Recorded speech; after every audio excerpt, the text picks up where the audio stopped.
When you're politely told to stop doing something annoying, like constantly bringing up a game as the greatest ever made, common decency should dictate that you stop, otherwise there may be repercussions.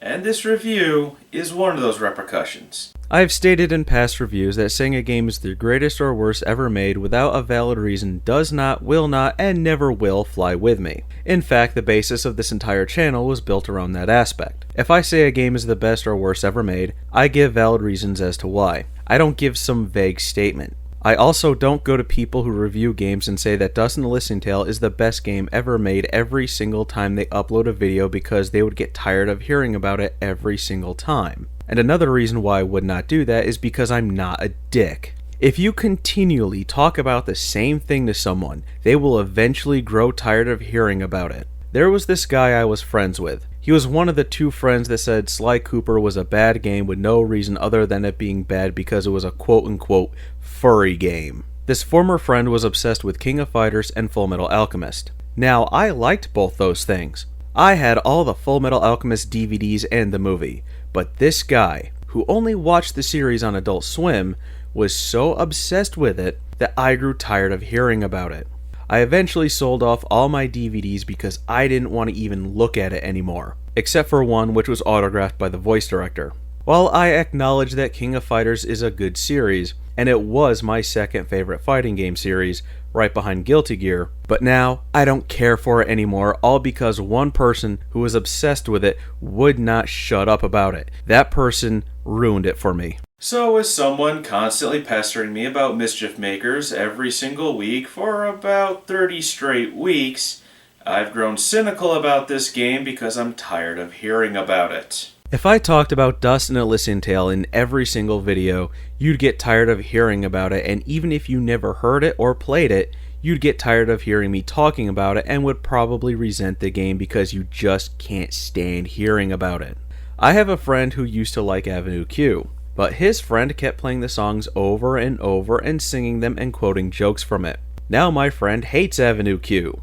You can like or love something, but keep in mind that if you take that obsession too far, you may irritate others around you, and then they won't want to share in something that you like and enjoy, because you just would not shut up about it.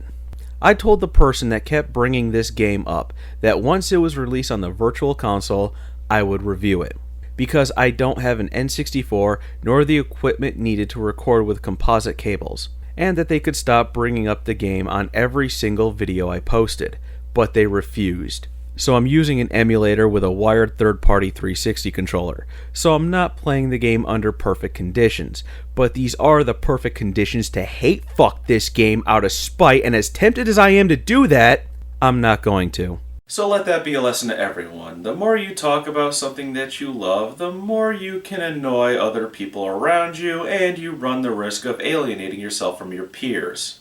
Mischief Makers, known as UK Troublemakers in Japan, was a game for the N64 that was developed by Treasure. The game started development in mid-1995, and the development team knew nothing about the N64, nothing about its hardware or development kits, but it was their first game on a Nintendo system. They had only worked with the Genesis beforehand because it was easy to develop for. The Genesis being easy to develop for is their words, not mine. It's also the first game Treasure had published by Enix before they merged with Squaresoft. In terms of graphics, I really don't know how to judge them considering that the N64 only had a handful of 2D games to compare it to. This game uses pre-rendered sprites, which are good, but I think that Donkey Kong Country on the Super Nintendo looks better. There's a lot of hand-drawn work in the game's intro, which looks amazing, and I think the game would have looked better if they went with a hand-drawn style for the sprites instead of the pre-rendered ones they used, because it looks weird in comparison to the areas with 2D images and weird with the areas that use 3D. I think that if they went with an approach like Paper Mario or the PlayStation Strider games where it's 2D art and 3D environments, it would have looked a lot better. I really can't comment on the music. I had quickly muted my speakers because I couldn't stand hearing Marina say "shake shake" all the time. When a game is hyped up, either by marketing or just one person, it can cause an adverse effect. For example, Watch Dogs.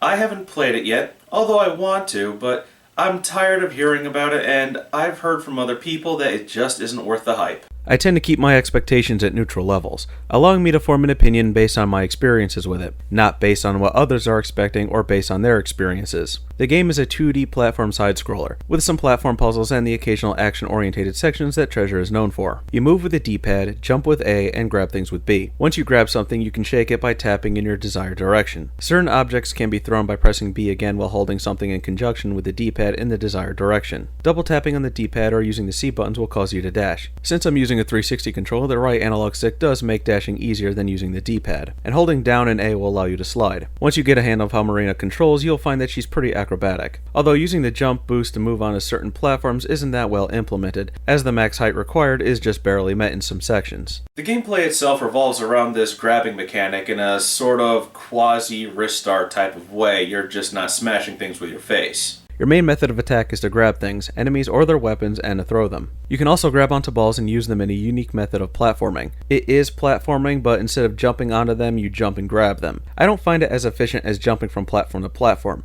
as you have to jump off the balls then press the grab button. To me, I see it as an extra step for a mechanic that was already fine. It's a pretty simple game and it's short. There's 5 worlds with 12 very short levels, so the game can be beaten in about an hour or two depending on your skill. Each level has a specific goal you need to complete. Sometimes you need to complete a certain task, like bringing 3 kids home for dinner, defeating all the enemies, solving a puzzle, shaking the right object, or just getting to the end of a stage. The story is your basic person important to you has been kidnapped, save them and the world from the bad guy story. It's written in a humorous way, I guess. I don't know. It's that very Japanese humor that really doesn't make sense to me. And when it's localized, it makes even less sense. There's really nothing much more I can talk about because it's a simplistic game. There's exploration in it, but I didn't do any. The game is easy because Marina takes a lot of punishment. She can get up to 2 additional health bars, and if you collect enough gems, if you die, you can spend the gems to have an advantage. At time of release, the game got mixed reviews, but nothing too negative, and was mostly seen as average.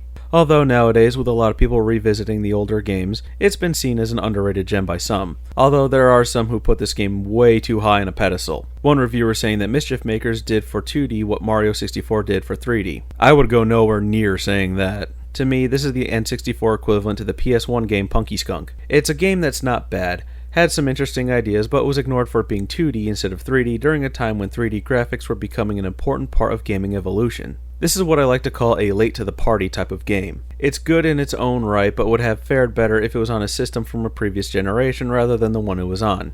Mischief Makers probably would have been a colossal hit if it was on the Genesis or Super Nintendo. To me, it's really just an average game, but I might have enjoyed it, and it could have ranked higher if that one person just didn't pester me about it for 30 straight weeks.